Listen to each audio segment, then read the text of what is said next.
On a biting winter evening in the heart of the city, where the glow of streetlights barely reached the shadowed alleys, a homeless man named Marcus huddled beneath a tattered blanket, his eyes catching a glint of something sinister that would change a stranger's life forever. Marcus had lived on the streets of downtown for nearly a decade, his weathered face and calloused hands a testament to years of surviving on scraps and fleeting kindness. At 47, he was a man of few words but sharp instincts, honed by the need to stay alert in a world that often overlooked him. His days were spent weaving through the city's rhythm, collecting cans, scavenging for food, and finding shelter in doorways when the shelters were full.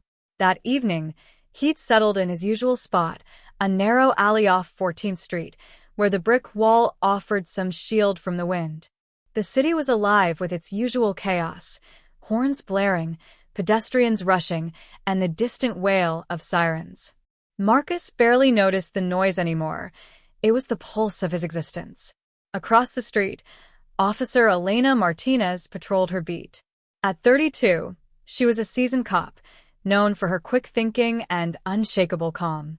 She'd joined the force 7 years ago, driven by a need to make a difference in a city that could be as cruel as it was vibrant.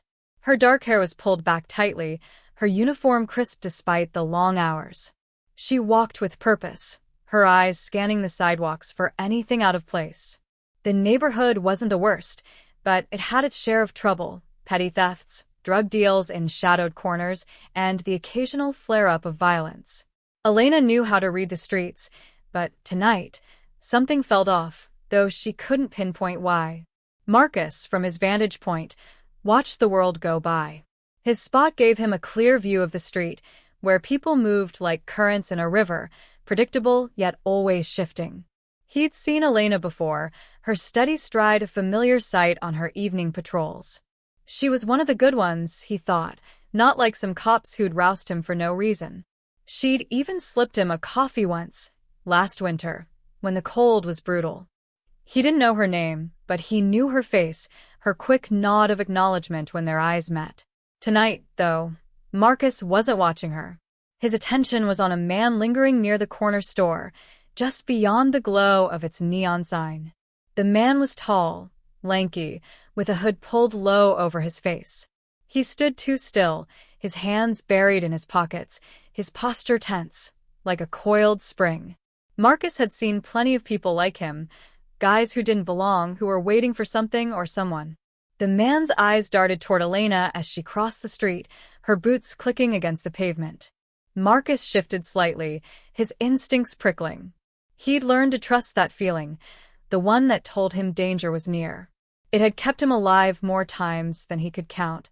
Elena, unaware, continued her patrol. She was thinking about the paperwork waiting back at the precinct, the endless reports that piled up after every shift. Her radio crackled softly, dispatch relaying a call about a disturbance a few blocks over. She acknowledged it, her voice steady, but decided to finish her loop before responding. The street was quieter now, the evening crowd thinning as the temperature dropped. She passed the corner store, nodding to the cashier inside, who was busy restocking cigarettes. She didn't notice the hooded man step out from the shadows, his movements deliberate, closing the distance behind her. Marcus did. His heart thudded, a rare spike of adrenaline cutting through the numbness of his routine. The man's hand moved inside his jacket, and Marcus caught the faint outline of something hard, angular, a gun, maybe. He couldn't be sure, but the way the man moved, silent and purposeful, screamed trouble. Marcus's mind raced. He wasn't a hero, never had been. His life was about survival, not sticking his neck out. But something about the scene unfolding, the cop who'd shown him kindness, the predator stalking her, stirred a resolve he hadn't felt in years. Elena turned down a side street, her path taking her past a row of shuttered storefronts. The hooded man followed, his steps measured to avoid drawing attention. Marcus hesitated, his blanket slipping to the ground as he stood. He wasn't fast, not anymore, his joints stiff from years of sleeping on concrete. But he moved, keeping to the shadows, his eyes locked on the man. The alley was narrow, the streetlights dim, casting long shadows that swallowed details. Marcus's breath came in short puffs, visible in the cold air. He didn't have a plan, just a need to do something. The hooded man quickened his pace, now only a few yards behind Elena. Marcus saw it clearly now, the glint of metal as the man pulled a handgun from his jacket. No suppressor, no hesitation. The man's intent was clear, his body language screaming violence. Marcus's mind flashed to the worst-case scenario. A cop gunned down, another headline, another life snuffed out. He didn't know why this guy was after her, didn't need to. All he knew was that he had seconds to act. Elena sensed something at the last moment, her training kicking in. She turned, her hand instinctively moving toward her holster, but the man was too close, his gun already raised. "Don't," he hissed, his voice low, venomous. Elena froze, her eyes locking onto his. She was trained for this, had faced down threats before, but the suddenness, the proximity, threw her off balance. Her radio crackled again, but she didn't dare reach for it. Marcus was closer now, his worn sneakers silent on the pavement. He didn't have a weapon, didn't have it. Ping, but his own body and a desperate idea. The alley had a stack of crates near a dumpster, left over from a delivery. Marcus grabbed one, a splintered wooden box, and hurled it toward the man. It wasn't much, but it was enough. The crate hit the ground with a loud crash, splintering, startling the man. His head snapped toward the noise, his gun wavering for a split second. That second was all Elena needed. She lunged forward, closing the distance, her training taking over. She grabbed the man's wrist, twisting hard, forcing the gun upward.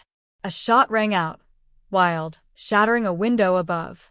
The two struggled, Elena's strength surprising the man, but he was bigger, stronger. He shoved her back, trying to regain control of the weapon. Marcus didn't stop. He charged, his shoulders slamming into the man's side, the impact sending them both crashing to the ground. The gun skittered across the pavement, out of reach. Marcus wasn't a fighter, hadn't been in years, but he swung his fists, wild and desperate, landing a blow to the man's jaw. The man cursed, scrambling to his feet, but Elena was already up, her own weapon drawn now. "Stay down," she shouted, her voice steady despite the adrenaline. The man froze, his hands raised, his hood falling back to reveal a gaunt face, eyes wild with anger and fear. Elena kept her gun trained on him, her other hand reaching for her radio. "Dispatch, this is Martinez.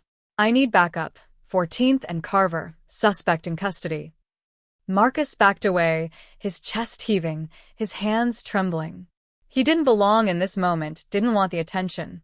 He started to slip back toward the alley, but Elena's voice stopped him. "Hey," she said, her tone softer now, though her eyes never left the suspect. "You. Don't go." Backup arrived minutes later, lights flashing, sirens cutting through the night. The suspect was cuffed, his gun recovered, his motive unclear, but his intent undeniable. Elena gave her statement, her voice calm, professional, but her mind was on the man who'd thrown the crate, who'd given her the split second she needed. She scanned the alley, spotting Marcus lingering near the edge of the crowd that had started to gather. She approached him, her steps deliberate. "You saved my life," she said, her voice low, meant only for him. Marcus shrugged, uncomfortable, his eyes on the ground. "Just did what I could," he mumbled. He wasn't used to gratitude, wasn't used to being seen. Elena studied him, taking in the worn jacket, the dirt-streaked face. She'd seen him before, remembered the coffee she'd given him. "What's your name?" she asked. "Marcus," he said after a pause, his voice rough. "Marcus," she repeated. "I owe you. Big time." He shook his head, already stepping back. "Don't owe me nothing. Just be careful out here." The next day, the precinct was buzzing. The story of the attack spread. Though Marcus's role was barely mentioned in the official report, Elena made sure to include it, but the focus was on the suspect, a man with a rap sheet and a grudge against cops. Elena couldn't stop thinking about Marcus, though. She'd seen the way he'd hesitated, the way he'd acted despite having no reason to get involved. She started asking around, learning what she could about the man who'd saved her. Marcus, meanwhile, went back to his routine. The alley, the cans, the cold. But something had shifted. People noticed him more, some even nodded as they passed. Word had gotten out, whispers of the homeless guy who'd taken down an armed man. Marcus didn't like it, didn't want the attention. He just wanted to survive. Elena tracked him down a week later, finding him at his usual spot. She wasn't in uniform this time, just jeans and a jacket, a thermos of coffee in her hand. She sat beside him, ignoring his wary glance. "Thought you might want this," she said, offering the thermos. He took it, his fingers brushing hers, and nodded. "Thanks." They sat in silence for a while, the city moving around them. Finally, Elena spoke. "You didn't have to do what you did. Most wouldn't have." Marcus stared at the thermos, his voice quiet. "You helped me once. Figured I could return the favor." She smiled, a small, genuine thing. "You did more than that." Over the next few weeks, Elena made a point to check on Marcus. She brought him coffee, sometimes a sandwich, and they'd talk, not much, but enough. She learned he'd been a mechanic once, before life unraveled. He learned she had a kid sister she worried about, a reason she stayed on the force despite the risks. It wasn't friendship, not exactly, but it was something. A connection born of a moment neither would forget. The suspect's case went to trial months later. Marcus was called as a witness, though he hated every second of it. He sat in the courtroom, his borrowed suit ill-fitting, and told his story in as few words as possible. The jury listened, and the man was convicted, attempted murder of a police officer, among other charges. Elena was there, her eyes meeting Marcus's across the room. She mouthed a silent "thank you." Life didn't change much for Marcus after that. He was still on the streets, still invisible to most. But Elena made sure he had a warm coat when winter hit again, and she pushed for a program at the precinct to help people like him. Small steps, but steps nonetheless. Marcus didn't know about that, didn't need to. For him, it was enough that he'd done something good, something that mattered. The city kept moving, its pulse unbroken.